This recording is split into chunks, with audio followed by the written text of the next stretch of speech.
Hey guys, it's Bruce. Welcome to Combo Courses Podcast. Sorry about the technical issue. That's 100% me. I 100% messed that up. Yeah. What sucks is that thing goes everywhere, man. So yeah, that's the nature of the beast. It happens sometimes. All right. So what I want to cover is some topics that have recently happened with GRC. We don't really get a lot of news, but lately so many things have been changing in GRC that we have been getting some things. And I'm going to go through just a few of them. So much stuff's going on that it can't be ignored.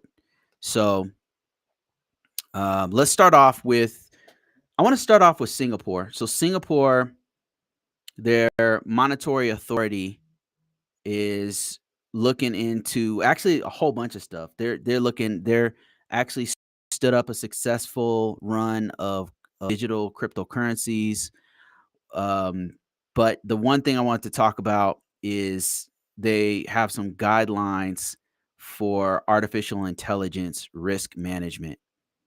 So artificial intelligence risk, this is something all of us are every country, different organizations are dealing with in real time. We don't really have an answer for it. So they're just drafting it. So the Ministry of Authority is issuing a they want a consultation paper proposing a set of guidelines for AI risks, for dealing with AI risks. And this is kind of where most countries are at right now. They're trying to figure out how to address it because it's so fast and the impact is so complete. And I'll address a couple other security issues that have come up with using AI in large environments and using, on sensitive information and things like that. It's useful, so you want to use it, but you want to use it in a way that's doesn't exploit that doesn't risk your information or your mission. So this is their proposal for a paper that will help them to address this on a wide scale. Singapore is one of those countries that is extremely advanced and on the cutting edge of a whole bunch of different things. And one of the issues to address is shadow AI. So shadow AI is where employees will use AI on the back in the background, like stuff they're not supposed to use to do part of their work. And it's very tempting because it's going to solve a lot of problems. This addresses a couple things if you think about it. For one thing, think about it, like if your organization's like 100% no on AI, that's a problem because it's so useful that it could help you do your job better. Potentially could help you potentially do your work better. So if you have no solution for it, your employees might actually use it without you knowing about it. And what's the problem with that is now possibly maybe they don't know how to use it properly, so they'll use it. They're putting sensitive information inside of a publicly available or privately available instance of AI. Maybe they're using DeepSeek, and you work for the U.S. government, and they're using DeepSeek. DeepSeek, all the information goes to China, to a potentially hostile country against your organization that you work for. So you definitely want to have a solution in your organization. You want to have an answer to AI, like not a full blown solution where you use it internally, but like at least like here's some policies we're not supposed to use it. And if you're thinking, okay, well, just tell your employees not to use it. Well, executives are the ones using it the most. So these are the guys at the top of the food chain using it. So that's what this is talking. This is November 12th, 2025, and I can totally see this being a problem because it's just so useful. More than 80% of workers, including 90% of security professionals, use unapproved AI tools at their job, according to needs. So the organization has to address it. It has to say, look, here's how you use it. Here's what you cannot use at all under any circumstances. Here's what you can use. And maybe going further is saying you can use this one that's internal to our network that's been completely vetted by our organization. So yeah, this is happening right now in real time. Organizations really need to address this. The GRC people have to address this. Another thing that happened, and I think that on our group, this was brought up. Larry brought this one up. Yeah, this is a big one. So there was uh, a hacker organization used agentic AI to orchestrate cyber espionage campaign. And this was, I believe, it happened last month, but it's just now getting reported. Yeah, so actually mid September is when it came out, and they detected suspicious activity and later investigated to determine the highly sophisticated espionage campaign where the attackers used agentic capabilities. This is where the AI can use tools like you can have the AI used a browser or use other hacking tools. It can use, Nmap or whatever, Kali Linux, and on behalf of the user. Now, think about this. That means that you could spin up hundreds of instances of Kali Linux to do very sophisticated hacking against different parts of the organization all at once, or doing a coordinated attack where you have a whole bunch of agentic AI coordinate their attack to to get information. Now, more information on this one is the threat actor, um, and this is coming from Anthropic. The threat actor, whom we assess with high confidence, is a Chinese state-sponsored group. So this group is no joke, and they have backing from a government organization more than likely, and they used Claude Code tool in attempting to infiltrate into roughly 30 global targets, and some of them were successful. This is wild. This is another reason why we have to be knowledgeable of what's going on. We have to know as much as possible about AI. We as GRC people, we as cyber IT professionals, we can't ignore this. It's not going to go away. It's something that we have to lean into and learn it as much as possible. So, yeah, that's what's going on with this. And then let's see, UK had uh something recent happened in the UK, like within the last month or so, where they put forward a bill to, yeah, crazy, right? So UK put forward a bill. It's kind of like NIST CSF, where they're trying to do something more resilient security for their critical infrastructure. And the reason why that's important is that what's happening with hacks is that they're going after critical infrastructure, and it's something you absolutely cannot ignore. Critical infrastructure is not just critical infrastructure, but like third party entities where you buy some widgets or some service from. Hackers or state sponsored hackers are going after the weakest link, which is third party services, third party entities. They attack them and then they can get to you. So now UK is actually putting forward something to where they are have more resilient um, protection against their for their critical infrastructure. So that's another. This happened like very recently, and it's still actually in draft.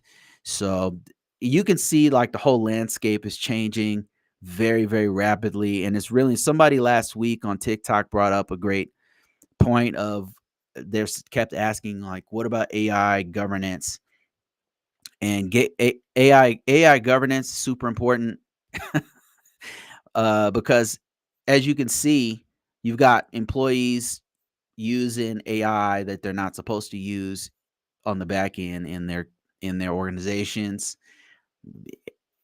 You've got attacks happening, state-sponsored attacks happening where they're using agentic AI. I mean, think about it. This is only going to get much worse from here. Hacking only gets more sophisticated from here. It's not going to slow down. you'll be able to make way better tools for hacking. So it's not going to slow down. It's going to go even further. It's really important that organizations protect their all of their assets. And yeah, it's wild. It's getting crazy out there. I got a couple comments on here. I had to shut down my TikTok, so it's going to be a little quieter because I something happened with it. Been trying to integrate TikTok into this stream because there's a lot of people there who's very, very interested. In fact, a lot of people from the community has started coming from TikTok.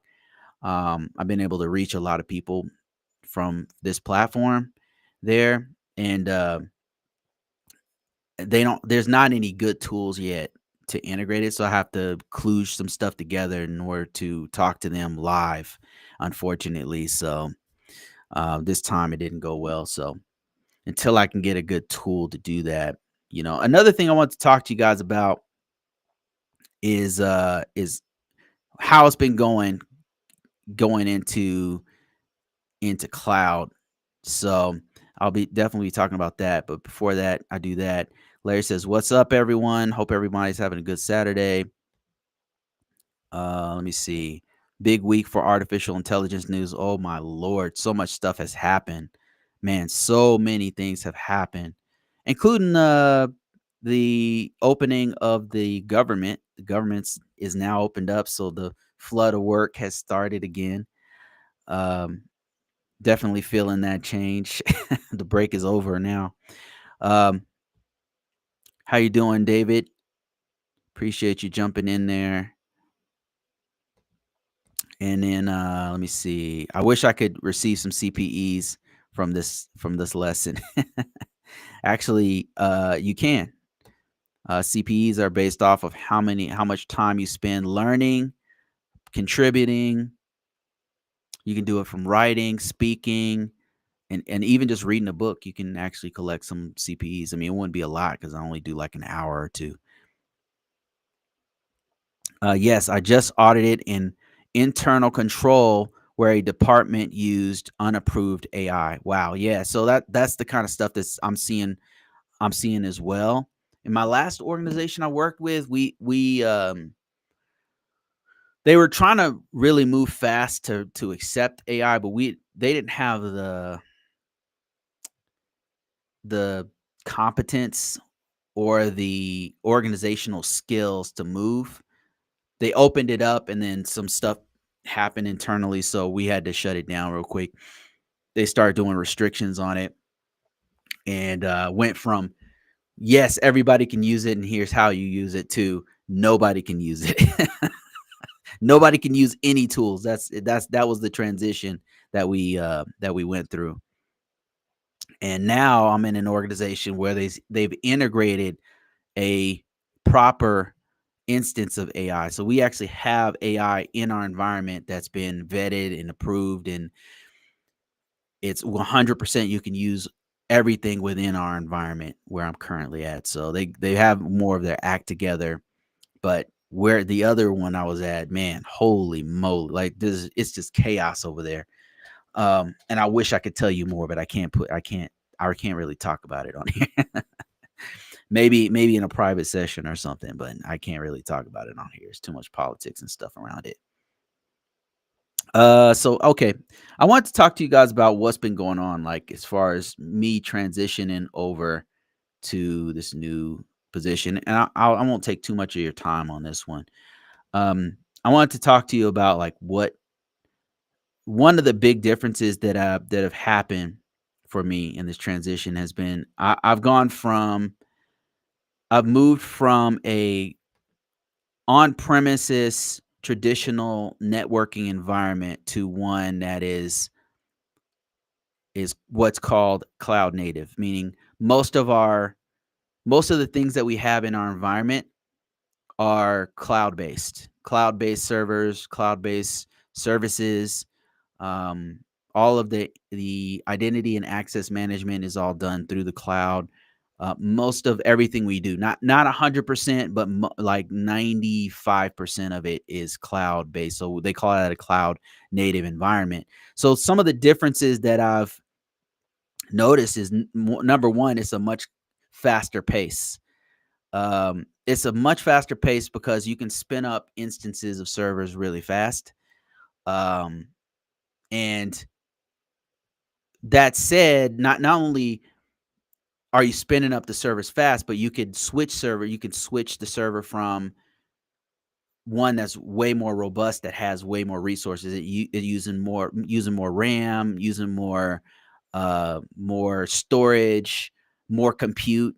You can just boom, just like that, it's up within minutes, right? Like we can do that real fast. Whereas in an on-prem environment, you had to it take longer because you had to order it.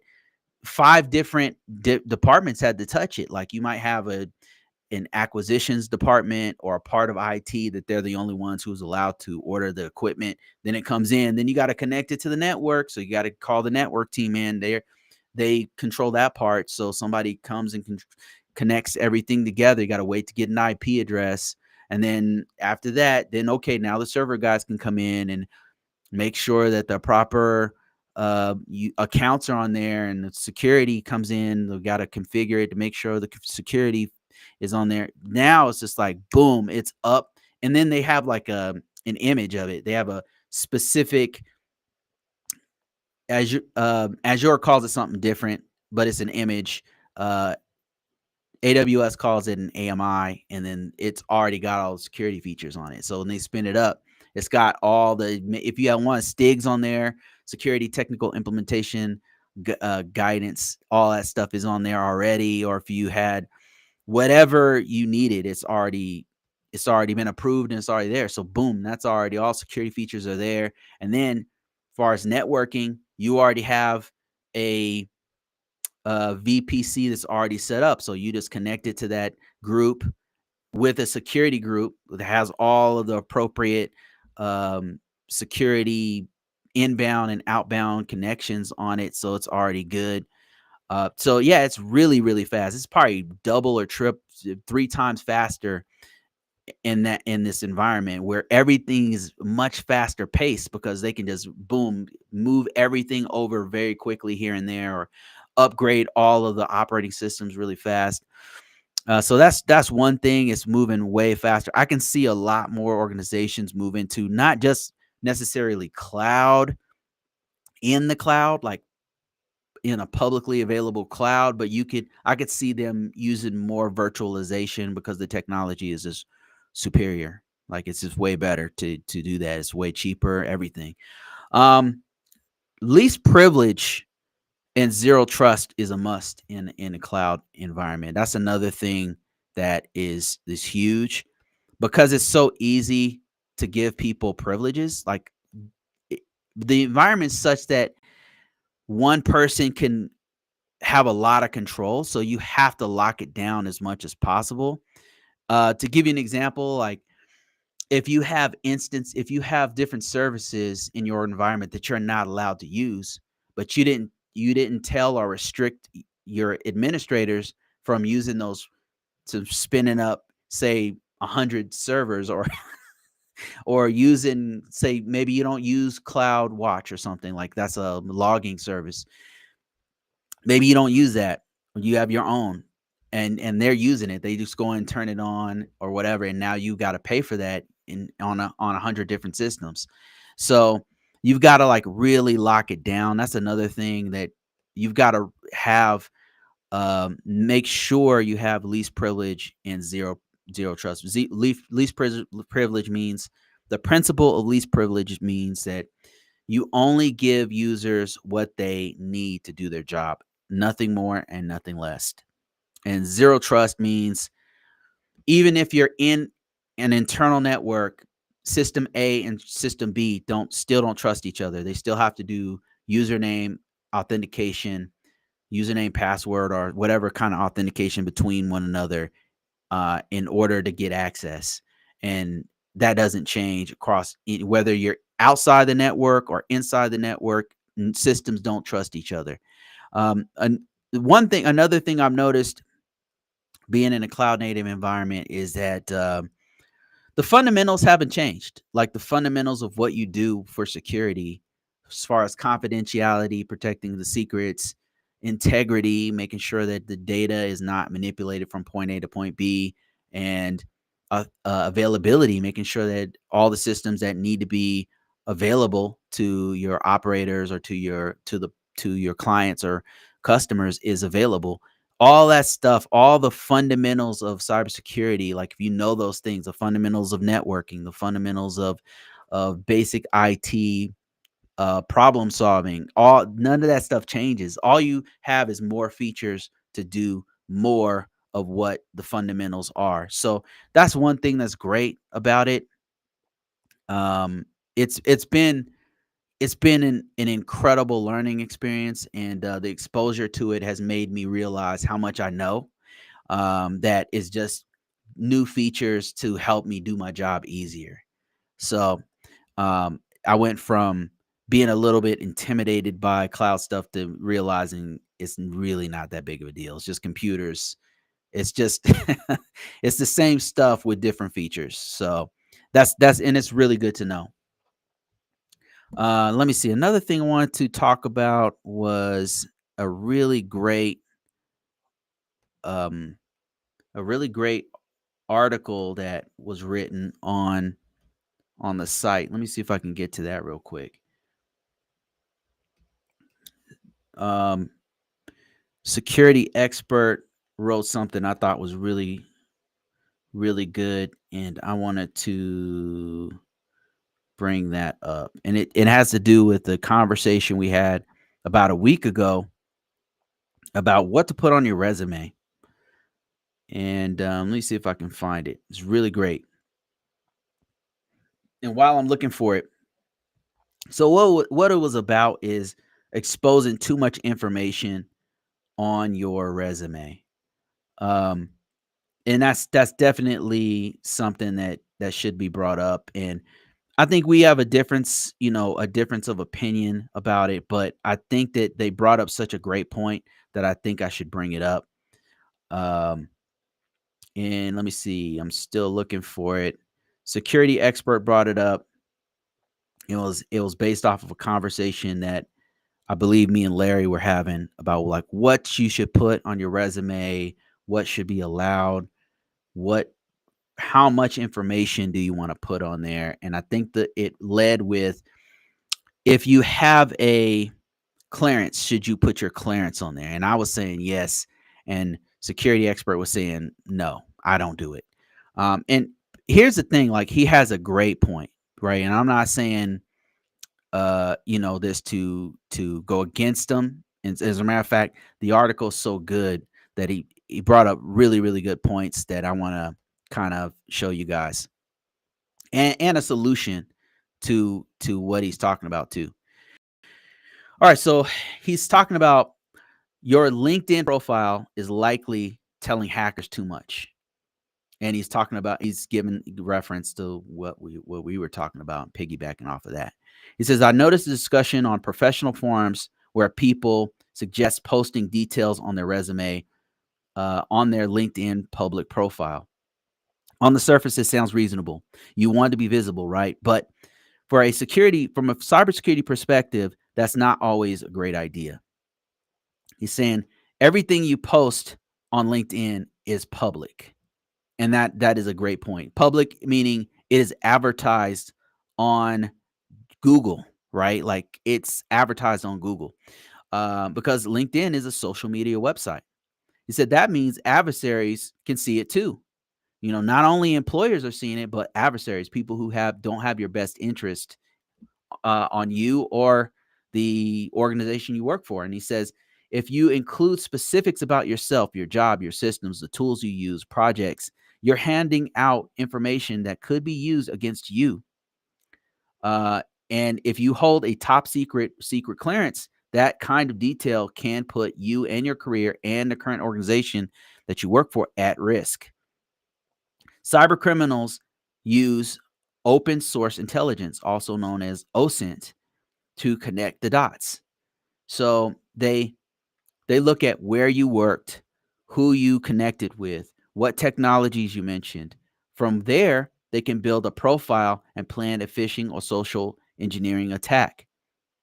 In some cases, they can launch those attacks in your name and pretend to be you to trick other contacts or colleagues. Good point. Facts. Now I'm not saying that you should avoid LinkedIn altogether. I use it myself.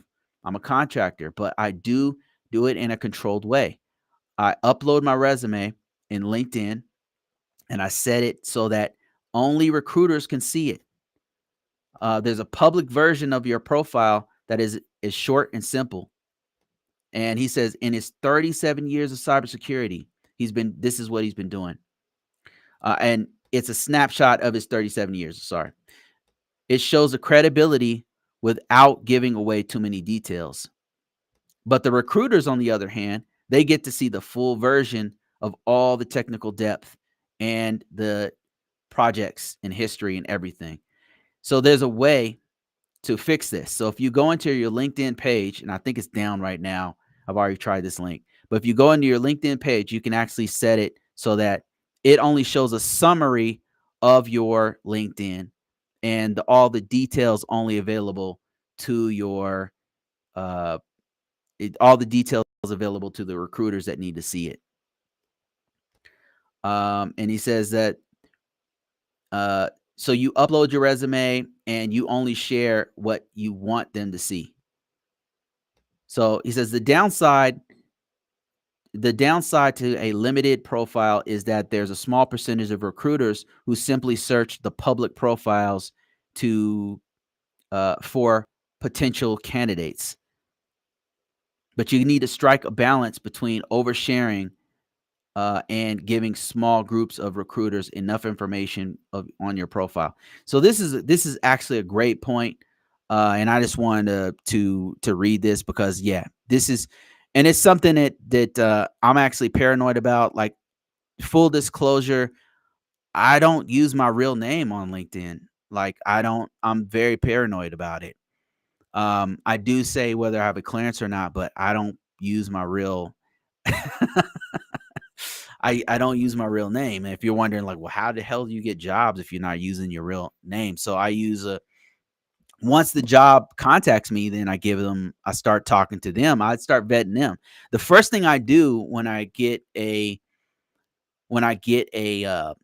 opportunity, right? It's not an offer yet. When I get a what looks like a proposed opportunity, what I'll do is I'm vetting them. I wanna know if it's real.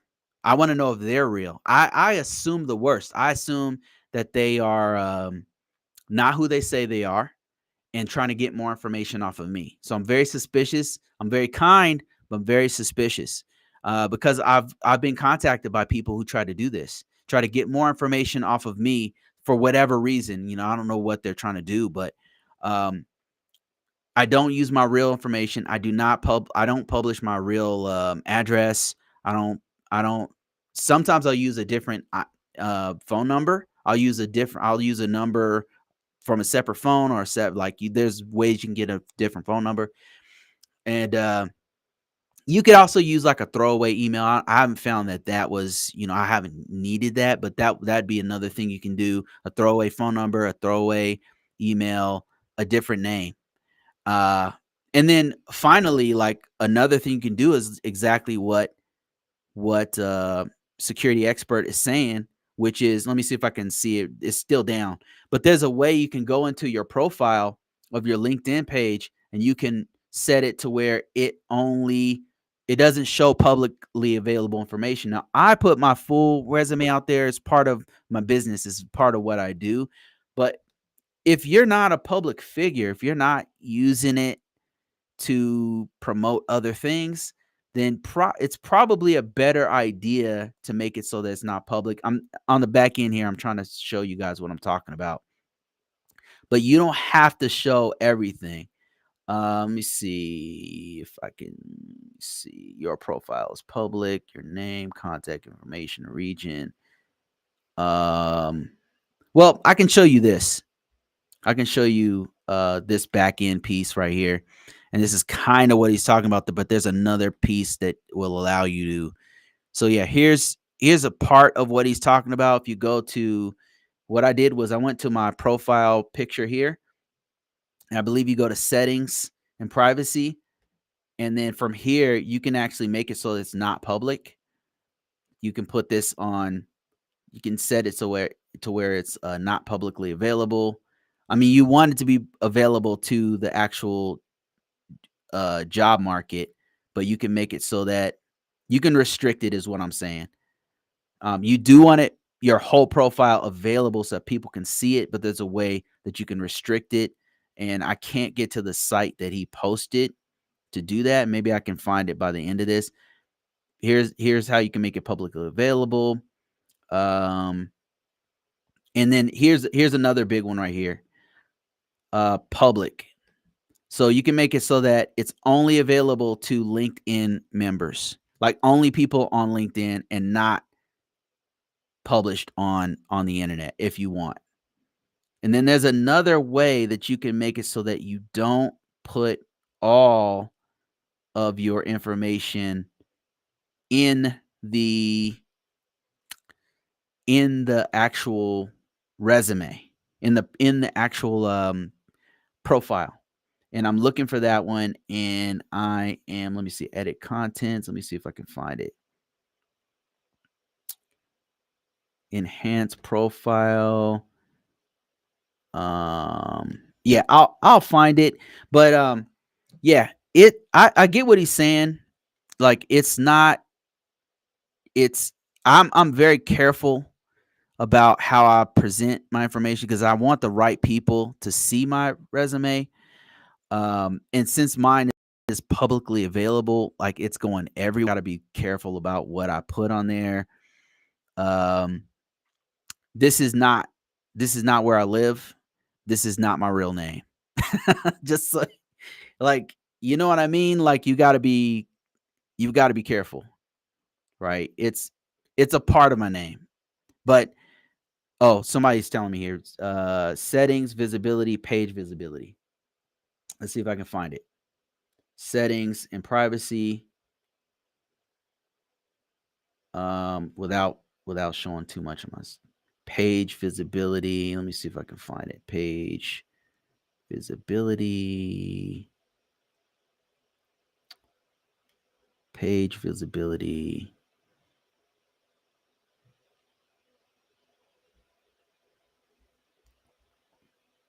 And it's a really a great point. Really, really a great point. And I really appreciate that. Here's visibility right here on the side, and then page visibility right here. Thank you for that, Turbo Maniacal. Appreciate that. You see mine is on. Again, if you're not like I'm a public figure, like I use LinkedIn for like a business. So, for me, it's important that I make it public, as public as possible, because I get business from it. But even my information, like I'm very careful about my address. I mean, if a person really wants to get your information, they can get it. Um, if the person really wants to get your information, they can get it. But don't make it easy for them. You know what I mean? Like, don't be a soft target. Be as hard a target as you can be, and just be careful with what you share, because not everybody, haven't done this for a while. Being on social media, putting myself out there, putting my face and my name and all this stuff. I've been doing this for a long time. And this isn't the first like business venture being publicly available that I've done. I learned the first time I put my information out there, and I might have told this story before. I had a local business that was going pretty good, and I was locally famous to some people. Like, people knew who I was, but it was my real name, everything was real. And people use my real name to find out more information. I don't know why they did this, but they used that real name to find out and went and searched the internet. And I have had so much stuff out there, they were able to grab all this more information and just to like make jokes about all the stuff they found about me and then like start spreading it around like the local community. And it was a big joke and everything, but it made me realize like, damn, this is wild. I was thinking about my family. I had little kids at the time, and I'm like, okay, I got to do something different because I don't want anything crazy going on. So I started using a pseudonym. We didn't put my anything I could do to hide my to protect my family, you know what I mean? Because there's just some people out there who's not like they're not all there. For the most part, people are okay, but there's that 1% that is not all there mentally, right? Or just something they're so triggered by certain things or so offended that they feel like they have to take action against you personally. Um, and that's not the only time that's happened. So that the first time it was kind of a joke, and the second time it happened is I had another channel, a channel that was bigger than this one, and I was using it like on a regular basis, and it was me and my wife at the time. And wow, that site got so big that a couple things we did went viral. And every now and then, people would be, and our intention was not to offend people. We weren't. It wasn't like an offensive channel. We weren't really I didn't think it was controversial, but some people do. Like there's certain things that you'll say or do that people will see it and they're just completely triggered by what you say or do. And then they will use that to attack. They can't let it go. So I on that other channel I had some people, like it was like one probably less than 1%, even like maybe 0.1% of people would be absolutely something's really wrong with them. Like something is really, you know, I don't want to minimize whatever issue they had by saying they're crazy, but there's some serious issues that they had to work out, and they would attack me, my wife, my family, everything. And after that, I'm like, okay, I really, really got to be careful about what I put out there. And by that time, luckily, I wasn't putting my real name. I wasn't putting my real information out there. And even on the resume, I'm very careful about it. But I would say that security, security experts going a step further and saying, look, don't put all your stuff on your resume. And that said, I mean, he has a great point, because what I'll do, one of the ways that I use hacked LinkedIn, for lack of a better word, using it for my own purposes, not to like chase people down or something like that, or get more information on them, or use it to hack their net with it, use phishing techniques or anything like that. But one thing I'll do is I'll use it to get more information about what to put on my resume. It's one of the best tricks that I use. So shout out security expert, man. That was a great point. That was a great point, and well noted. And I'll pass that along. Like whenever I'm talking to people, I'll definitely be more mindful about that. And that's another thing I should think about, is a lot of people follow my lead, and my stuff is out there, But this, because I have a business, right? I want to draw in as many people as possible. It's not my real. It's a pseudonym, guys. Like there's a lot of this information. I'm very paranoid about it, so I'm very careful about it. But that's a great point that all of us should be mindful of. So that was a great article that you wrote, security expert. And I really appreciate it. And he jumps on and he says, most HR professionals in large companies have completely automated the process of researching potential candidates for employment. They will even scour social media to gather any information about you. And another thing that could be done is to use a scraping tool, right? I've used these before. Like they're very, very useful. And if your stuff is publicly available, meaning your entire resume and profile is out there on LinkedIn or wherever, they can scrape all that information and use it for their own purposes.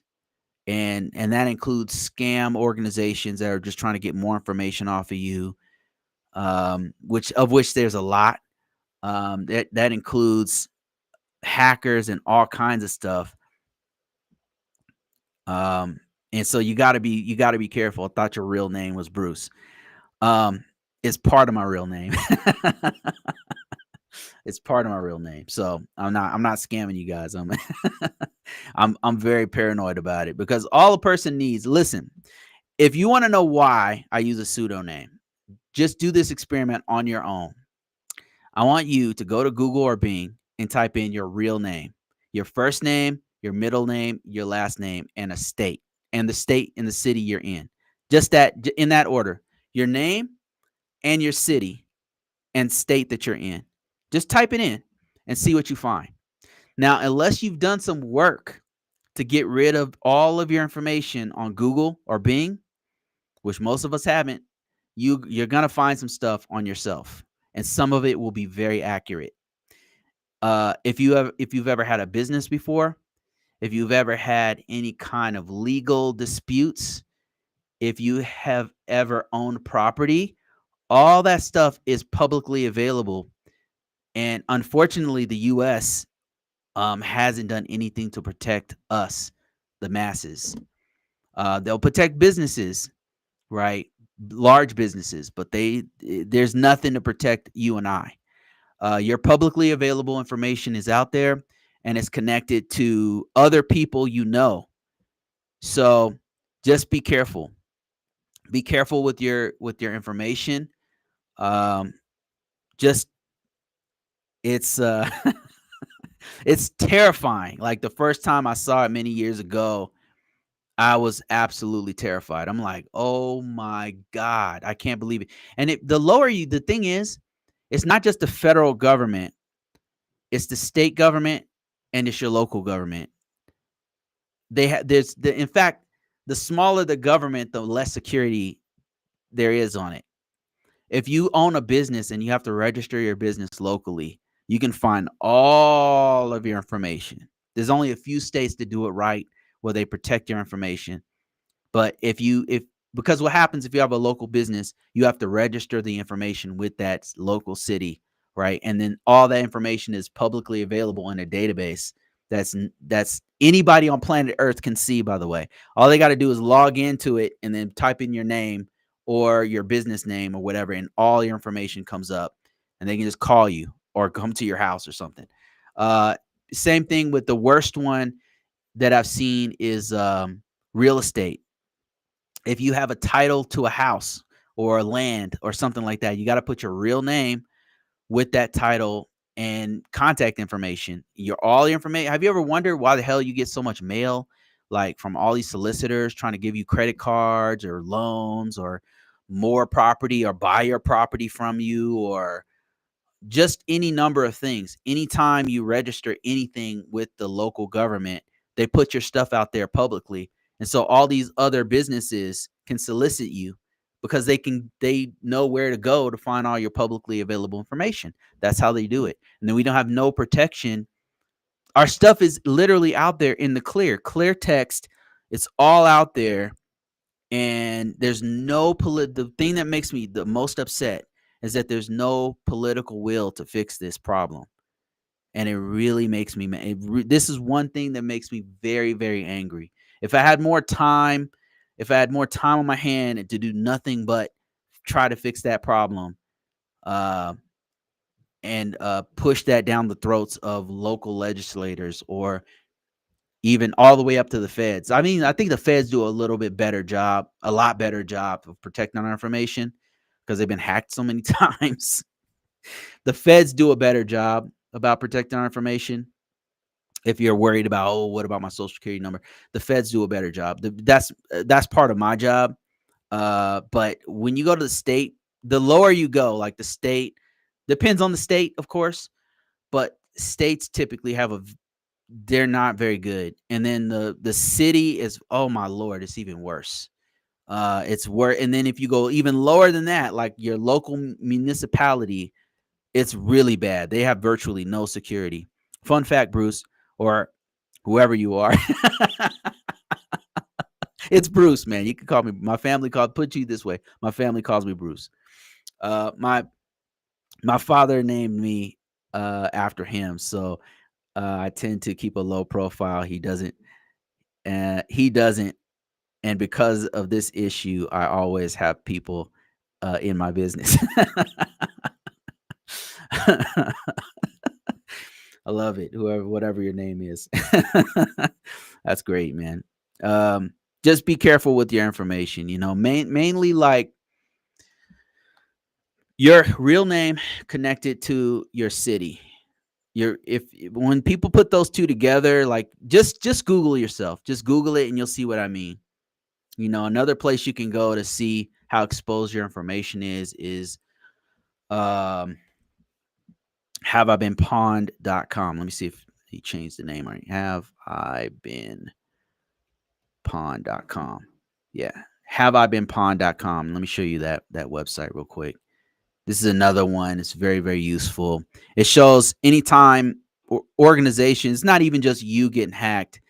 It's like the organization that let's say you went to PlayStation Network, right? You play a game and you got an account on PlayStation, or you registered with Chipotle, or you I don't know, any kind of accounts that you have, any kind of accounts.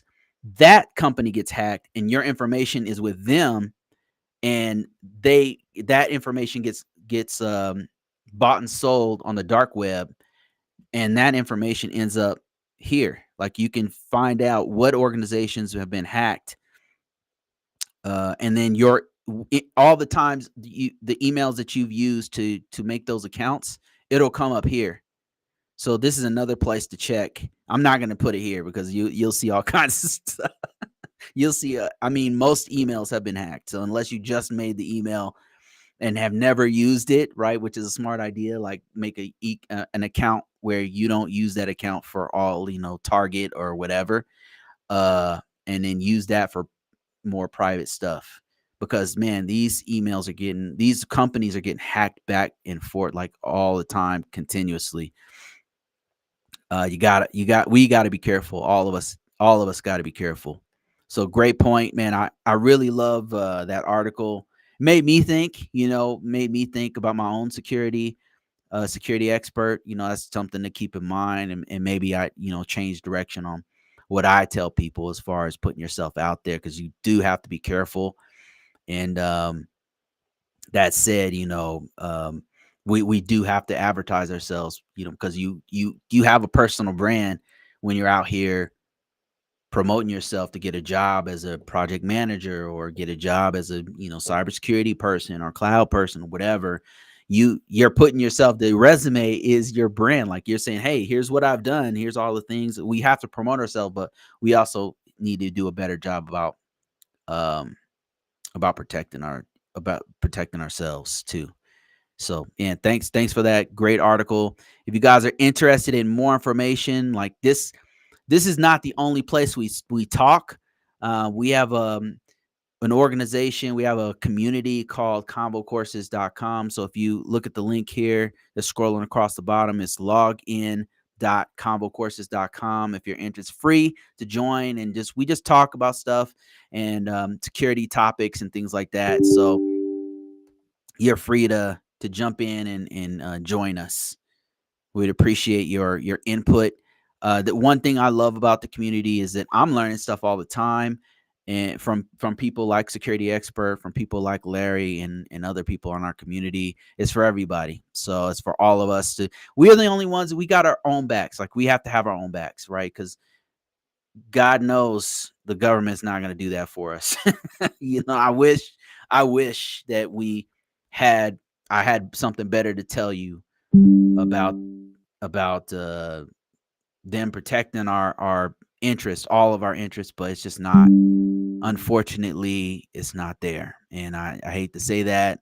I hate being negative. I hate spreading bad news, but it's a fact. We have to have each other's back, and so that's what the community is all about: having each other, helping each other out, regardless of your faith, regardless of your beliefs, regardless of your, whatever lifestyle you have. Like we're all entitled to the pursuit of happiness, right? And freedom and things like that's what I believe in anyway. So that's why I did it. And that's why that the community is meant to help people, and that's why it's free. Um, I tell, like, the main things I talk about is things I wish I would have known. But as I've done this, I've ran into more people, and I've started to learn things from just having conversations with people. Uh, thus the name Combo Courses. It's conversation. We kind of learn from one another. And then another thing I'm building on is to have services and products where for people who want to go even further. Books, recommended books, recommended other people, such as a Better Everyday Cyber, such as like people who are recommended on here who have services, courses who for people who want to go even further with cybersecurity, with your career. We have those things. So, and that's kind of what I want to build on. Like more free things, more paid products and services, all from a trusted community. That's the goal right there. I'm gonna try to boot up TikTok one more time. I hope if it starts going crazy again, I'm gonna have to jump out of it. But let me see. The last time I did this, like I said, I'm trying to integrate it using third party tools, and it's just not. I'm having mixed results. Okay, the mic is working. Let me make sure that okay. Let me see here. Test, test, test, test, test. Seems like it's working. Test, test, test. All right, don't go haywire. Okay, if it goes crazy, I'm gonna have to blow this thing up. I'm gonna have to hit the button. All right, here we go. Don't die on me. Don't mess up my sound. Don't. Okay. I thought I had the settings, everything good, but I don't know. I'm not sure what happened with that. You guys hear an echo or anything on your end? I hope not. Okay. All right. I'm taking that silence as a good sign. Let me see here. Thank you guys for your participation. I really appreciate it. I've been meaning to ask. I'm about to do a. I'm about to create a tool, and it's both to learn to get deeper into. It's both to get deeper into cloud, and to do some code. And I'm wondering, like, what kind of tool, if any, would you like to see? A couple of ideas that came to mind is to do a tool where you can just type in your information and it will give you a GRC roadmap. That's one. I already have like a GPT, but I wanted to go a little bit further with it, where it walks you through, it asks you questions, and then it'll tell you what your best GRC roadmap is. All right, that's one. Another one that I thought about doing would be the one I really want to do is like a scraper tool. I know this has been done before, but I did a little bit of it and it worked so well. I was like, man, I got to make my own. Um, a tool where what it does is you upload your resume, and then it uses your resume to go and grab all of the most relevant jobs. It just gives you this report of all the most relevant jobs. And the reason, like, you might think, well, LinkedIn is already doing something like that, Dice and all. The problem with those is that they're saturated. When you go to LinkedIn, you go to Dice Monster, all these other ones, they work, but they're very saturated. Like, you ever notice, like, there's a great job pops up and there's a million people already have that already applied for that job. So everybody's there. So I was thinking if you had a scraper, the thing is I did one and it really worked. So I was like, damn, I need to I want to do something more robust that I can offer the community and like leave it out there for people to mess with. So that's another one. Another one I thought about doing that might there might be interest in this. One that creates a resume for you. Like you put in information and it like comes up with a really good resume for you. That's another one. But another I think it's been done to death. Um another one another one would be what's the other idea I had that I could do? I'm talking about stuff I can do, right? Like as a project that I could offer to people. Another one would be one that creates GRC documents for you, artifacts. I think the artifacts are on their way out the door, so I don't know. I people are still using it, but eventually I think it's gonna go away. But I was thinking like one where you could say, okay, I need an I need a plan of action and milestone that's in this particular format. I need it to say X, Y, and Z, and then it'll create one for you. So those are some of the ideas that I had to do a tool, and I wanted to have it use an AWS backend so I can learn get better at AWS, um, and or maybe some combination of all those things.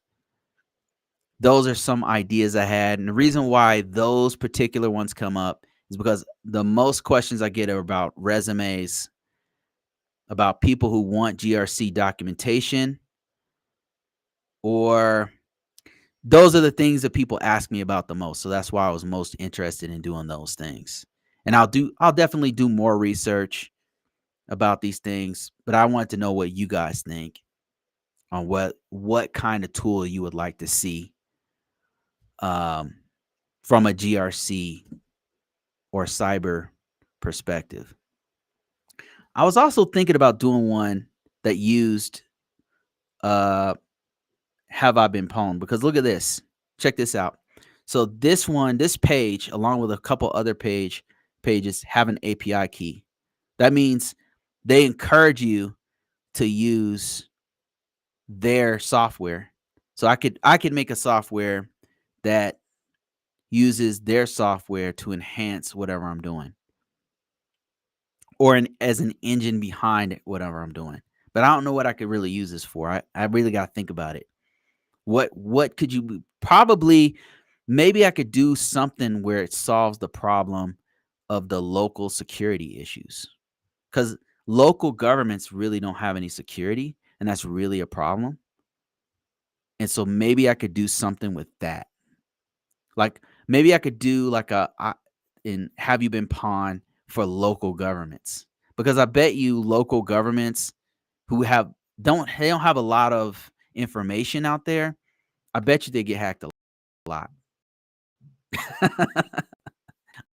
I bet you they don't even know they're getting hacked, and they get hacked a lot. I'm sure.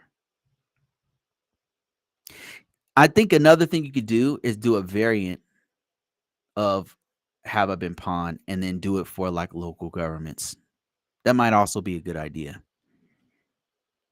I'm gonna do some kind of project, but I haven't decided, like, which one I'm gonna do yet, and, it's gonna take me a while to do it, so let me maybe, like, 3 months, I think, 3 months, and, pretty excited to get started on it, but the first thing I gotta make sure that it has an interest, that people are interested in doing something like this. Okay, let me see. I got some comments here popping up. I'm gonna address a few of these. I won't be on here too long, guys. Let me see. Real Talk says we have to hire an internet broker to clean up our data from the internet, and that's sad. Yeah, that's sad. You gotta hire another organization to clean up your information from the internet. Crazy, right? Like there's a couple of great organizations who do this, but it's sad that you even have to do that, right? It's just really it sucks that you have to have somebody else to clean up that mess. I wish there was something better. I'm sure there's a couple local governments and state governments who do a better job at it. Somebody on TikTok says, "Can I get a GRC with business analyst and a security operations analyst one? Can I get a GRC? You mean can you get into GRC with a business analyst and a security operations center? Is that what you mean? I think that's what you mean. Um, I think you could. I mean, I would have to see your experience, but if you have a legit business analyst and SOC experience, are you saying you have SOC experience? If you're saying you have SOC experience and business analyst experience, that is a great combination to get into GRC work. Because with the SOC background, you have a good grasp of the technical aspects of a organization. SOC, as a matter of fact, entry level SOC has probably the best teaching you can get, better than help desk for getting into cybersecurity. A SOC analyst has to know about incident response. They have to know about networking a bit and how the packets look down to the packet level. They have to know best security practices. They have to know a little bit about um, troubleshooting and how computers work. They have to know a little bit about that. They have to know. They have to know. They have to have a certain level of hands-on that even some of my GRC counterparts don't get. It's very SOC analysts have really good SOC security operation analyst. Oh, okay, security operation analyst. Yeah, so if you have that experience, man, that's huge. And then from a business analyst perspective, what you have from that is you have exposure to working with management, upper level management. You have a very good idea of what kind of language they speak. You have an understanding of what kind of things that they're interested in, what they need to know. You're seeing from their eyes, and you've had to look at the organization from a larger perspective, which is something that's really important for GRC. And you say, I have 2 years experience as a sales analyst, and I just got SOC 1 certified. SOC 1 certified. So are you actually in working as a security operation analyst? Sounds like you just have a certification. I'm just trying to figure it out. Like, um, okay, so if you all right, let me take it from a different perspective. If you're saying you have sales analyst experience, all right, got that, and you just got a certification for SOC, the SOC certification of some type. I would encourage you. I'm trying to get the job right now. Okay, so I would encourage you to continue to get that job. Get your foot in the door as a SOC or a help desk person. Don't like pigeonhole yourself and say, okay, I'm only want a SOC. I'm not going to settle for anything less than SOC. I'm just telling you what I would do. Okay, now you can if you like, but this is what I would do. Knowing what I know, I would open up the door to just get any kind of entry level IT position. The reason why I say that, and that means help desk, field tech, customer technical support. It's not. Some of these jobs are not fun. Okay, and if you can get the best one, of course, would be for entry level, be SOC analyst, because it's one of the best experiences. Most well-rounded security people I know have been SOC analysts, because they're exposed to digital forensics, a little bit of that, a little bit of incident response, which is freaking hard, a little bit of um, troubleshooting, a little bit of networking. They have just this perfect, perfect mixture of ingredients that make you a really well-rounded security person. You got to touch all these different security tools. You got to know a little bit about what kind of traffic can come through the firewall, like, and why. Um, like you got to know like a little bit of all these little pieces that make you really well. So obviously, if you can get that SOC analyst position, that would be the best one. But what I would do, like I said, if I were you, is I would open up my aperture to say, okay, I want any kind of technical hands-on security, any kind of technical period, not even security. The reason why is because if let's say you get a help desk job, well, 9 times out of 10, if you're in a technical role as a help desk person, you will get exposure to security because you have to implement some security best practices in that environment, not just on the technical side, hardening the system, implementing security controls, updating patches, dealing with vulnerabilities, looking at logs or whatever, turning logs on, getting rid of viruses, not just that, updating signatures, not just that, but also looking at the processes that an IT department has to deal with, which is also very, very important. Um, so I would look into getting any kind of entry level job and then from there level up. And another thing is sometimes you'll get in an organization as a help desk person and then you'll be able to make a lateral move over to the SOC analyst department if they have one. If they have a SOC analyst role available, you could just transfer over that way. So that's what I would do. What are your chances of doing GRC? Well, it really depends. If you are in I what I normally tell people is like if you happen to be in finance or something, like if you're in finance, if you're in healthcare, if you're in retail, there's certain organizations, there's certain industries that really need IT professionals that have experience in that field. Another one is industrial, uh, critical critical infrastructure, utilities companies. If you worked in those environments, even like on an oil rig or something, like I know this is like crazy specific, but but there's an industry where they need IT professionals who are familiar with certain devices and tools that they already use. And so if you're in an industry like that, that might help you to get your foot in the door directly as a GRC person. Let me see. Somebody said, would you recommend CISM for someone currently in compliance outside of IT? For someone currently in compliance outside IT. What kind of compliance are you doing? CISM is from ISACA, an organization called ISACA. They're the creators of the C-Risk certification and something called the CISA, which is a great certification as well. CISM is one of the best top certifications you can get as a GRC person, or really as any kind of security, cybersecurity, IT person. It's a top certification. Um,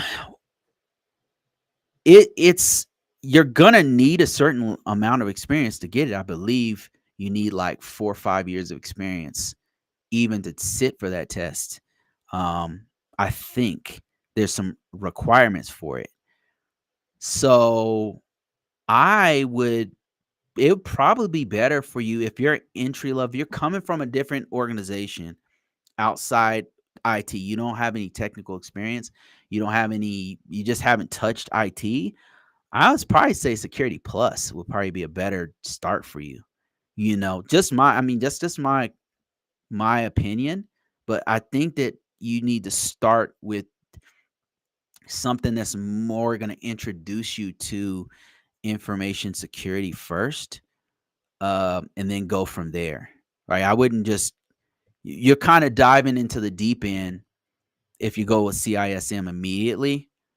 I'm not telling you don't get it. I'm just telling you your first step with smarter, more strategic move would be to go to a Security Plus first. But I think if you're a manager, if you are any kind of manager in a organization that, and you were working with IT, but maybe if you were a manager and you were a manager of IT departments, but you didn't know IT, hell yeah, get the CISM. Hell yeah. But if you're like completely in a whole nother organization, like maybe it's compliance for oil rigs or something, and you guys look at the sensors that are in the ocean, but you do all the compliance for that, but it's not technical at all. And all you're doing is like doing paperwork or something. You got to get the technical side of IT first. You need to learn, and Security Plus kind of introduces you to some of that. And if you really don't know anything about IT, like you're coming completely from scratch from somewhere else, probably you need to start from the very beginning, like before Security Plus. Um, so yeah, I mean that's just my 2 cents. And you said I'm management and compliance in the trucking industry. Okay, that's interesting. Compliance in the trucking industry. All right. Have you read through some of the documentation for CISM? Because maybe you might. How much do you guys do anything with IT departments? I'm sure you do. From a management perspective? Yeah, I'm sure you do. I I'm thinking you here's my thinking. You're gonna have to know about the components. Does that make sense? It's just like if I was to go into the trucking industry and I said, "Hey, I want to be a manager in the trucking industry." What would be the first thing you would tell me? You would tell me, "Listen, Bruce, you need to know more stuff about the trucking industry." You know what I mean? Like you would tell me, "Hey, you can go ahead and do it and take this top certification right here. Like go directly." My point is, you said, "Yes, I work with third-party vendors to make programs efficient for us." Then yeah, hell yeah, man. Then look, you've already got management. You're already working with IT vendors. It sounds like it. Maybe you're helping to integrate secure new devices, IT devices into the fleet, something like that, right? Like you're sitting in the management meetings to integrate different IT into the fleet, right? Like you guys have wireless that goes, 2 miles out instead of 1 mile out. Well, I don't know. I'm just making shit up, but or you have a satellite system, dish that sits on and communicates with some other service, something like radios that have different whatever it is. And you're sitting in the meetings to do this. And so you have the IT guys and maybe networking guys and all this kind of stuff. And you're working with that. And yeah, man, you probably need to go straight for the CISM because you have done some IT, some information management. And so CISM is more into it's information management type stuff. It doesn't even go that deep into technical. Correct me if I'm wrong. I think a couple people on here have CISM. I don't have a CI. I have a CISSP and some other certifications. I don't have a CISM, but I believe CISM is just straight up management type stuff. I think that is security expert in here. I think he has one. Let me talk to some people on here who have a CISM. CISM, I've got a manager here who does some information management for an industry in trucking, logistics, trucking, things like that. And he's looking to get in he's asking, "Hey, should I get a CISM?"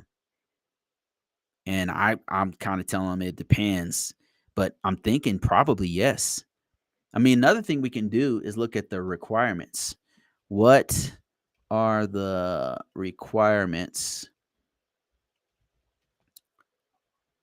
of the CISM? Let's see here. The CISM. Okay, check this out. To become a CISM, hold on, let me share my screen here.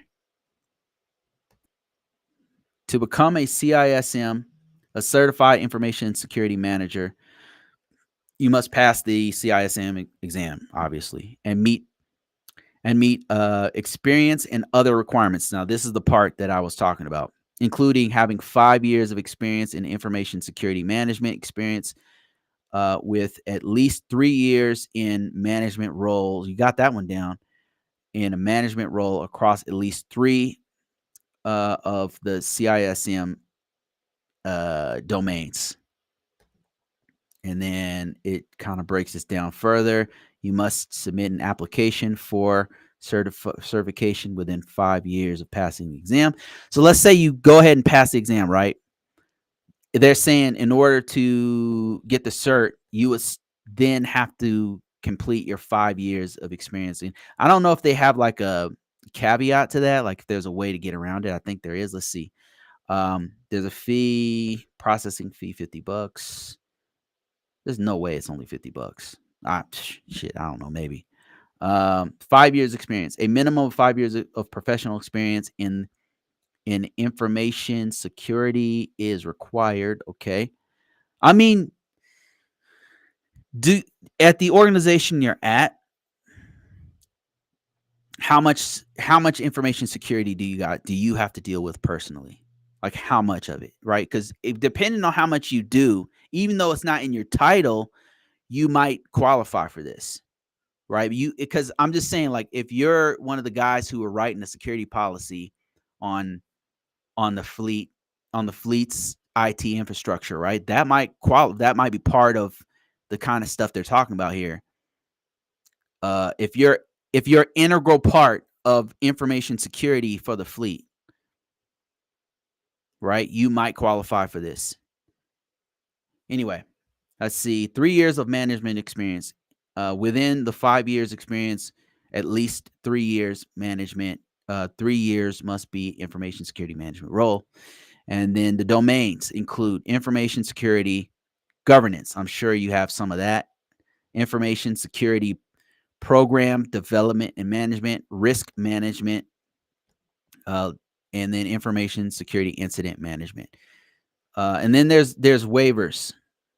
Waivers for general experience requirements may be available for certain degrees, certifications such as holding a CISSP or a CISA.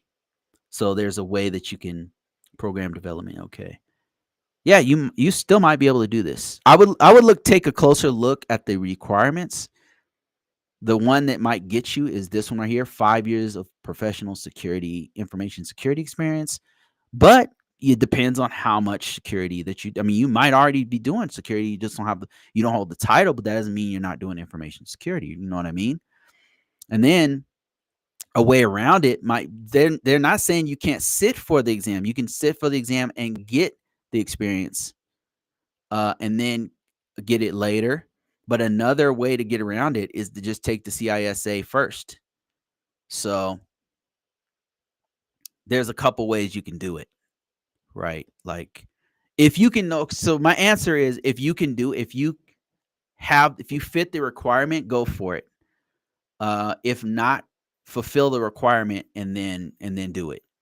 Because CISM for a information security manager, for information manager in general, is dope. Is hella dope, as we say. Is hella dope. That's a great certification. It's gonna make you extremely competitive. I know the free. Let me see. I know the free review period for the book is ended. We will be. When will we be able to purchase? Sorry, man, I can't read today. So I have, just so you guys know, I have an AWS book that I just put out there, and it's a culmination of everything I use to pass the AWS CCP, which is a certified cloud practitioner. It's the easiest, lowest rung on the ladder of AWS. I'm just sharing you guys my journey, right? As I become a legit cloud security engineer, I'm sharing the information. So as I was taking notes and studying and doing projects and stuff, I started writing stuff down, collecting all my notes. I took my notes and made them into a book. And then that book is now available on Amazon if you're interested. For a while, for like 5 days to a week, I put it out there for free. And now it's out there. It's now paid, like you have to pay for it now. However, I'm working on an audio book that will also be free for a limited time. So wait for that one to come out. It's going to take some time. And for those who are already in my group, man, I'll give you a book for free. Larry, if you want a book, man, I will give you one for free, man. You've been extremely supportive. I I really appreciate you. And there's a few people on here who've been extremely supportive. So, whatever you need, just let me know. So, but thank you so much for your support. Thank you for your review of the book. Um, and there's more to come, by the way. As a matter of fact, my goal is right now, I'm still working on a book. So the next part of the book, by the way, is I'm doing a project. I'm doing projects right now. I'm going through the projects and then I write it all out as I'm going through it. I'm writing it. I'm taking screenshots. I'm videotaping I'm recording myself. I'm going to post all that stuff on on our group, right? Free. And then the book is going to be free again. I'm going to combine that book with the book that's out there and it's boom, free for 5 days. And I do that for promotional. It's not because it's garbage. I do it because it's promotional. Like I need time to promote it. So I put it out there for free to get the reviews. And then it takes me a while, right? That's why I'm going through it and trying to be meticulous. I'm double checking all my facts and all that kind of stuff. I can't just throw stuff out there. So that's why it takes me some time.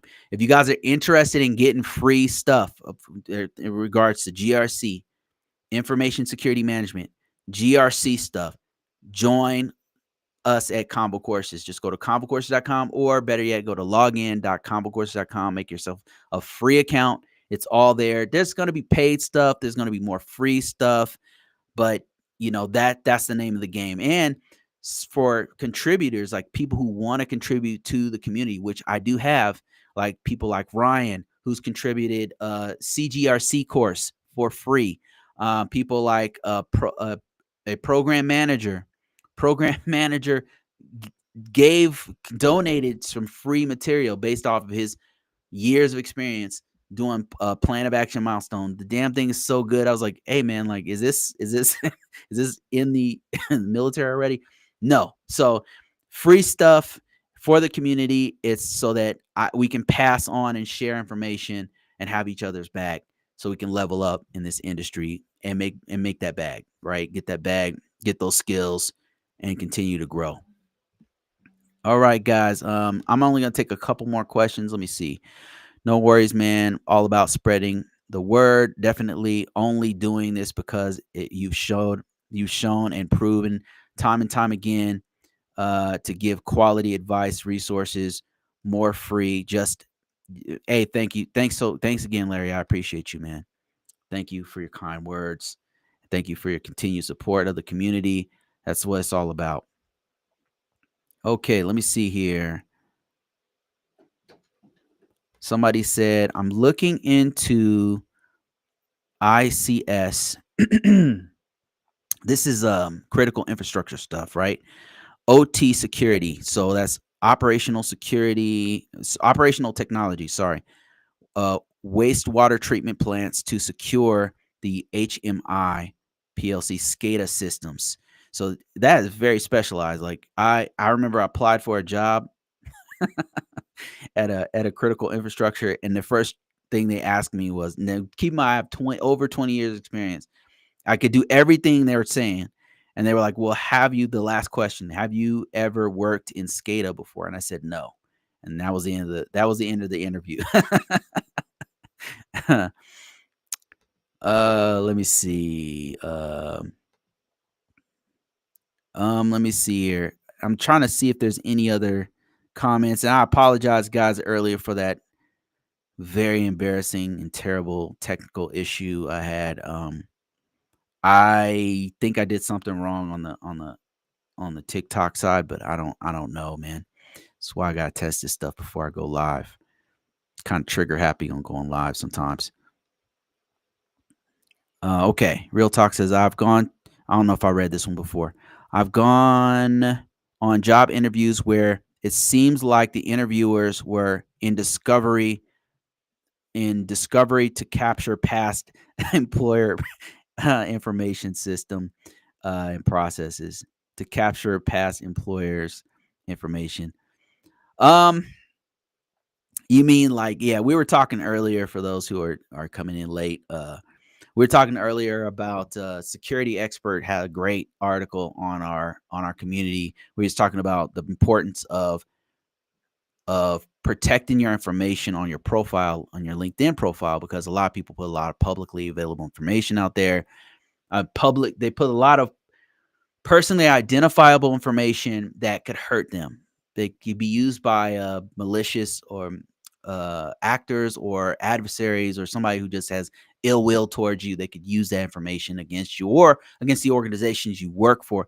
So he's saying be very careful about what you put on your resume. And he has a great point. He has a really great point there.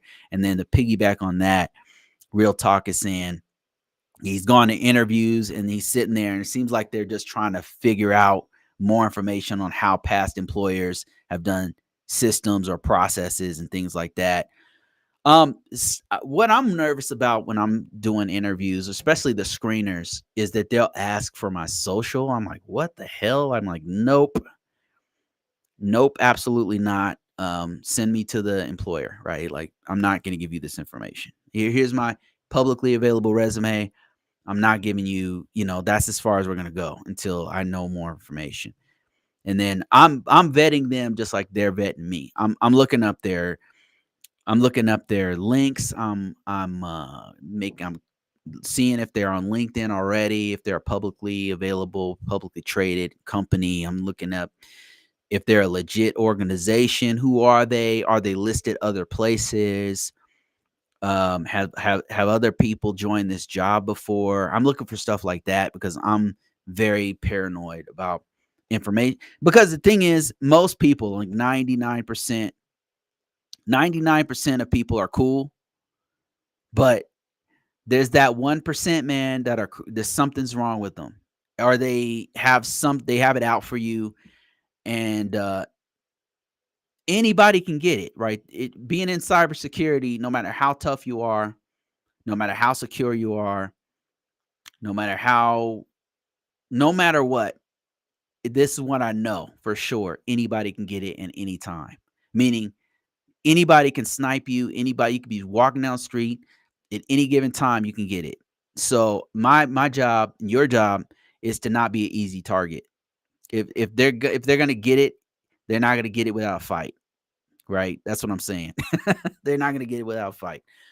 They can get it, but it's not gonna. I'm not an easy target, and you don't become an easy target. Don't. And I think to be specific about your resume and your profile. Me personally, I don't. I don't put even if I put my real name out there, which that's fine. My government issued real name. That my mama gave me, right? Like even if I use that, I'm not going to use it in conjunction with my real address because those two things together are bad. So be careful about that. Be mindful about that. Another thing would be having worked on many classified and very sensitive information. I don't put the name of the system that I worked on. Usually these systems have like a name. Even if the name's not classified, I don't personally put that name on there. Because it doesn't buy me anything, right? Like that weapon system name doesn't give me anything. It doesn't help me get another job unless I'm making a lateral change within the same organization because nobody knows what that is. So I don't personally put that on there. Obviously, don't put any sensitive information on there like how many of something is there, how many IPs are in an organization, or how many, like, don't be like, you don't have, that's not going to help you get a job. So, but to go further with it is kind of like Security Expert says, which is only put publicly what they need, and in the back end, allow the recruiter to get as much information as they need. Now, that doesn't stop a hacker from saying that they are a recruiter and then getting access to the back end and whatever. But like I said, don't be an easy target, right? Don't make it easy for them. Anybody can get it anytime, but I'm not personally gonna make it easy. Larry says, with cloud and AI becoming such a large part of the cybersecurity industry, do you still recommend that people break in, focus on industry specific frameworks, and go from there. I mean, I think that not everybody is going to have that particular path. So they're going to have to start from wherever they happen to be. Um, some people, if you happen to be in an industry like yourself, Larry, you are in the government. So, like knowing NIST 800 is going to help you quite a bit. Knowing the best security practices, having the security plus under your belt, knowing best security practice, that is going to, the security plus is going to be a highlight, just telling people and verifying, validating, hey, this guy knows best security practices. Um, Another thing would be for you to know NIST 800, but that's because you're in the government. But if somebody else is in retail, uh, you know, that's going to help them out. Let's say a person's not in retail, they're not in some giant they're not in some industry. Would I encourage them to do cloud or AI? Now that is an interesting question because it depends on what they want to do. It would depend on what they want to do. Um,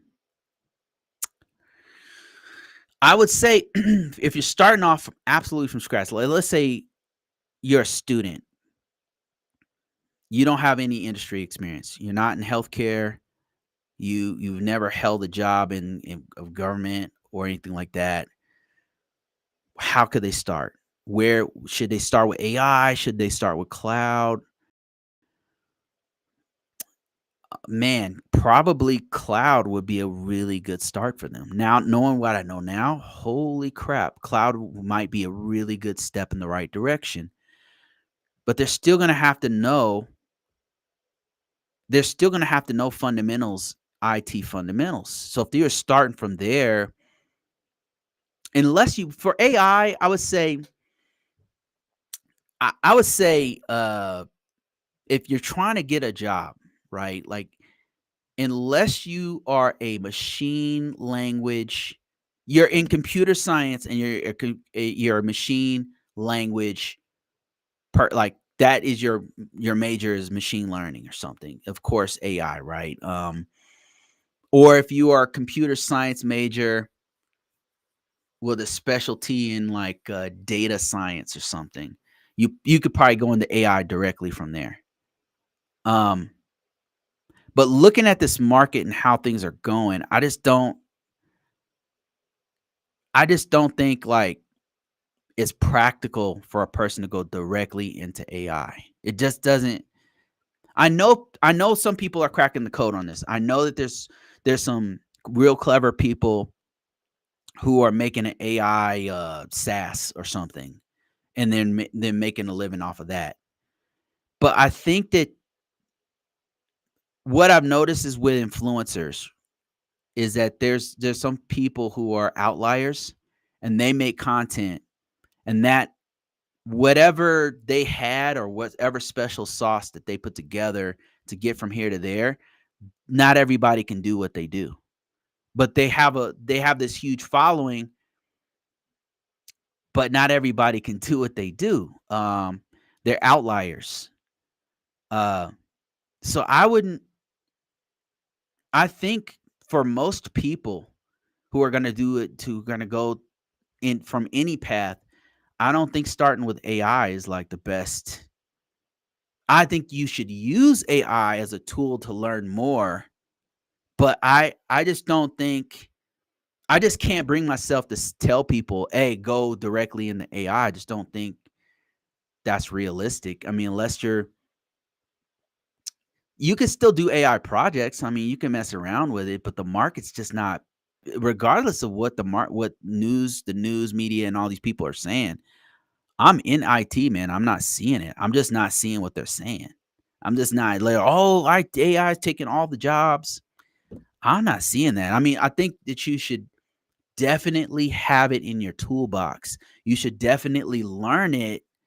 You should have an account on a free account. At least mess around with Chat GPT or Gemini or one of these. Like definitely you should use it for sure. But I don't. It's not. It would be irresponsible for me to tell you, oh, just forget everything and just do AI by itself. If you're trying to be an IT professional who has a job, if you're doing your own projects, you write like this all AI based, then yeah, fucking do whatever you want. Like, just do whatever you want, right? Like, but if you're trying to get a job, in the industry, speaking as from someone who's in IT, I can't tell. I would tell a person to go to cloud. Let me put it to you like this from your question, right? I don't want to vary too much off your question. Uh, if I would not tell a person to go directly into AI unless they were a machine learning scientist type person. I would tell them to go to either cloud or get a job as an just an IT professional in cloud, and then eventually get into cybersecurity. AI is still just a tool. Like, it's not, most people, 99% of people are not going directly into AI as a machine learning person or a programmer for AI or something like that. There are some exceptions. Like, there's somebody on LinkedIn, on TikTok, I talk to from time to time, who I don't know why she follows me, but she contacted me and then watches me sometimes on here, and like we're following each other and everything. But she contacted me directly, and it turns out she's a analyst, data scientist, something like that, right? Something real technical and deep. And she does machine learning, and wants to know more about cybersecurity. And I'm like, you should come on my show and I want to ask you some questions. He's like, no. So yeah, there's like data analysts probably should go into AI, like data analysts. But if you're trying to just get a job as an IT person, man, there's not enough. Right now, it's mostly cloud and cybersecurity. AI is growing, it's growing very fast, but there's not a lot of people. I can't point to a department and say, that's the AI department. It doesn't exist. I mean, yeah, my last job had two people who were doing AI stuff on the side to introduce us, but that said, we had a whole cloud department. We have a department like 20, 30 people or more, and then a network department, like a network operating center with a bunch of support, like maybe 50, 40, 50, 100 people doing that. And then you had a SOC, a security operation center, right? Probably 100 people on all aspects of this center. But I can't point to a knock or a sock for AI yet, because it's just not there yet. Will it get there? Yeah, I think so eventually, as more people use it, but we're not there yet. I really don't buy the whole it's taking all the jobs just yet. I think what's happening is there's a reinvestment. This is what I think is happening. There's a I could be wrong. I don't know anything. I'm just some random freaking guy on the internet, okay? But here's my take. I think what's happening is there's this gigantic shift in priorities for companies. Google, Meta, Apple, they're the reason why they're firing people or letting people go right now is because they have to buy more security. They have to buy more data centers. Data centers are super expensive. The the easiest way for them to free up capital, get more money, is to let people go. They're letting people go so they can take the money and buy data centers for AI, because there's this gigantic interest in AI right now. They can't fill it fast enough. The whole world is trying to use AI as much as possible all at once. So they're like, we got to build more data centers. We need more capacity. We need more GPUs. That's going to cost $5.3 billion. We're going to have to let some people go at Meta, at Microsoft, at Apple, all those, so we can buy and invest in these data centers and in AI as much as possible. So they're investing in it, but it's not replacing jobs. It's not literally like they're hitting the button and it's like suddenly replacing this person. That said, I mean, I'm sure there are some jobs that are replaced from AI. Like, I'm certain that there's some jobs that are, but I don't think it's on a massive scale like they're saying. I think that the fifth uh I think that the news, they focus on bad news, right? So any kind of sensational bad news that they can latch onto, it's a story everybody wants to. It's just human nature. We all want to. If something bad is crazy is happening, then they jump on it, and then they want to have that headline. They put it out there, and suddenly AI is taking 100% of all the jobs. It's taking all the jobs coming from your job. Everybody's job is gone because AI is going to take it. I just don't see. I don't know. I just don't think that's happening now. That in mind, I haven't worked. I'm not working in Meta. I've never worked in Fang. I've never worked in. So I'm not the person to ask about what's going on there. But that's what I think is happening. Is that they're shifting. I wouldn't encourage people to answer a question. I wouldn't encourage people to go directly into AI. Not yet. To use it as a tool, hell yeah. Know as much as possible. Yes, absolutely. It's coming, but it's still coming, and it's going to be coming for a long time. Let me see, and then you go on to say, seems like from a top-down perspective, more employers want to get in front of cloud AI. Yes, that's what I'm saying. More than anything, that's exactly. I wish I would have had those words. That's exactly what I'm saying. They're trying to get in front of AI so they can be a leader. So would a AWS, Azure, or AI cert hold more weight than a CCNA or Security Plus? AWS and Azure have certs that are definitely holding a lot of weight. Like the AWS, like Professor Black Ops said, that dude, everything that fucking guy says is spot on.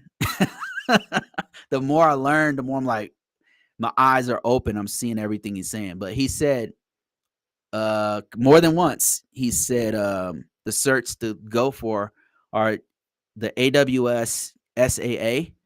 That cert, look it up. That cert is no joke. That cert is no joke. And then he mentioned a couple of the other one is specialty, AWS security specialty. That's another one. Those are both way better than Security Plus. But Security Plus is an entry level certification. Those are not entry level certifications. Those are associate certifications. They're not like expert level. They're not quite intermediate. They're somewhere between like your intermediate beginning. They're one step above. They're a big step above entry level. They're like mid tier certs, right? Whereas and CCNA is also like it's a different cert. Like it's purely for networking using Cisco devices. So I wouldn't say they're better or hold more weight. It's more like if you were trying to be a cloud person, AWS and Azure is the way to go. AI certifications is not like a thing yet. Like there are certs for it, but it's not like it hasn't. The marketability is still growing. I should put it that way. The marketability of AI certification is still growing, right? So it depends on what to answer your question. It depends on what you're trying to do. But as far as making money, straight up money, and a mid tier AWS or Azure cert is really really good. It's right up there with a CCNA because a CCNA is an intermediate to expert level network certification, but that's for network engineers, not necessarily a cloud engineer. Let me see. Real Talk says I have been working with NIST 800 frameworks during my career, and it follows me around as if my shadow. Yeah, if you put that on your resume, it's gonna follow you everywhere. Everyone should pick up a core security framework and know it cold. For example, the NIST 853, most frameworks cover very similar control areas so that you are not reinventing the wheel each time. Absolutely. Yes, that's so true. So true. Like the NIST 800 is so comprehensive that if you know it, if you have a good understanding of it, every time somebody brings up a new framework and starts talking, and once you start to break it down, you realize it's all the same stuff. It's just they focus on different areas. Um, Case in point, when I was working at Verizon, I think I know I've told the story before, but we had to use ISO 27001 a bit. We have clients that needed that, and then we had clients that needed PCI DSS, right? And I had very little exposure to those, specifically PCI DSS. I had very little at the time, and I'm reading through PCI DSS, and we're actually doing audits and stuff. We're doing assessments at these sites. We're doing it is basically a NIST 800 type audit, a less intrusive one. We're looking at artifacts. Do they have things like, do they have a security plan? Let me look at your network diagram. Does that match with what's going on? Do you have, like, it was the same kind of stuff, you know, identity and access management. It was all the same stuff. I'm like, really? And then that's how it is. Like ISO 27001 has the same things. They'll just focus on different things. So it's not exactly a one for one, but it's enough to where if you know one code, like security experts saying, you'll be able to line it up and map it to other things. So just know one, just focus on one. I remember Larry asked one time, like, man, because I'm always like naming all these different, and I'm not trying to impress anybody.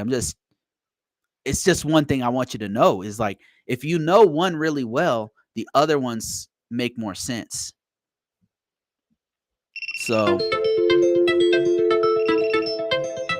and that's something that in my career, I just recently, as I've gotten exposure to all these other things, I just recently start to see that, like, wow, this is this is the same thing over and over again. Yeah, thanks for that, guys. Appreciate your input. Great input. And then security expert says, if you search for NIST 853 crosswalk, yep, that's it right there. You will find mapping tables that show it lines up with other frameworks like ISO 27001, SOC 2, another one's CIS V8. All those, especially the more robust frameworks, you'll see a map up. Let me actually show you guys real quick, and this is the last thing I'll do here, unless I have some other stuff going on. What's a good one? It's called Security Forge has a really good breakdown of Security Forge CIS NIST 800. Has a really good image that I want to show you where they break down and show differences between the different roles and how much overlap they have. Let me show my screen real quick. It's something like this. In like this is kind of what I wanted to show you. So these ones right here, NIST 800, it has the most controls. It covers the most ground. It's got like over 1,000 controls if you count all the security enhancements. It's like 1,000, right? It's a lot. But you don't use all of them. You tailor them. You say, okay, does my organization have Wi-Fi? Yes, it does. Okay, then these security controls need to apply. Is it low, medium, or high? Okay, it's a moderate.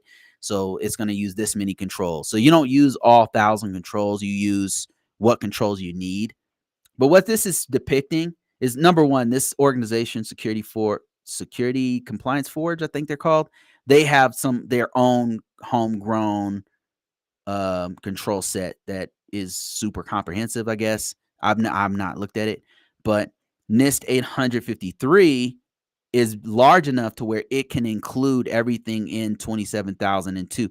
ISO 27002 is similar to, it's a bunch of controls. It's a list of, like, I don't know, 80 controls that they have that talk about, okay, Make sure that you have this encryption. Make sure you have identity and access management. Do you have that? Do you have physical controls? That has that kind of thing. And then, of course, NIST cybersecurity framework, same thing. They have what's called categories, and those categories are broken into functions. But it's basically security controls. So if you know one, you have a good idea of the rest. And here's another pretty good diagram. I think it's from Compliance Forge as well, um, where they're talking about how comprehensive each one of these is. And you can see that one of the most comprehensive ones is the NIST 800. If you know this one, it's so robust that it covers a lot of the areas that these other ones cover. And you've got CIS, Center for Internet Security. They're around here. The NIST, let me see, where's CSF? CSF is not listed here unless I'm freaking blind. I don't see. Oh, there it is right there. So there's CSF right there. Yeah, you can see that it's moderate, and then it goes deeper and deeper into this water to where just more and more and more comprehensive, all the way over here. If you know one, you'll see a lot of the other stuff from the others, like, so that's kind of the way to think about it. So great point, security expert, man. Thanks a lot for that great insight. Let me see here. Couple more control answers and stuff. Let me see. I found one of the most useful uses of AI ever this week. I started taking all of my meetings transcripts and feeding them into AI to create meeting summary notes with tasks. Yeah, that's a really great way to use it right there. Notes, it's really good on notes, man. Let me see. Yeah, great idea. Great idea. Let me see if there's any other ones here. American government cloud and AI safeguards, frameworks, and policies are all based off NIST 853. Yep. Uh, and a lot of what I've noticed is a lot of the frameworks kind of borrow from one another. They kind of borrow and evolve from one another. If one has a really good way of treatment to security issues, they'll kind of borrow that thing from that previously made, and then they'll reference it in the documentation as you're reading. It'll cross reference, like NIST 837 actually mentions ISO 27001, the 27000 series. It'll mention, where necessary, other not just frameworks, but standards and even some laws. So, all right, guys, I think that's it for this one. I've been talking for about 2 hours. I appreciate everybody. I apologize once again for the technical issue. Until I figure out this third party thing I'm having with TikTok is going to be happening. But thank you guys for joining me. Thanks for asking great questions. Those questions usually help somebody else in the future. So just know, it's a great input every time. And again, I'm working on another part of this free AWS book. Every time I learn something, I take the time to gather all that together and put it in a digestible way that I can pass along to you guys. So just stay tuned for that one. I'm working on a project that's going to break things down. And then we might actually have a project doing live from an actual expert, which is Professor Black Ops. We got to arrange that. Got some other things scheduled that we'll put together. But that's it for this week, guys. Thanks for joining us. And congratulations, Larry, for the government opening back up again. All right.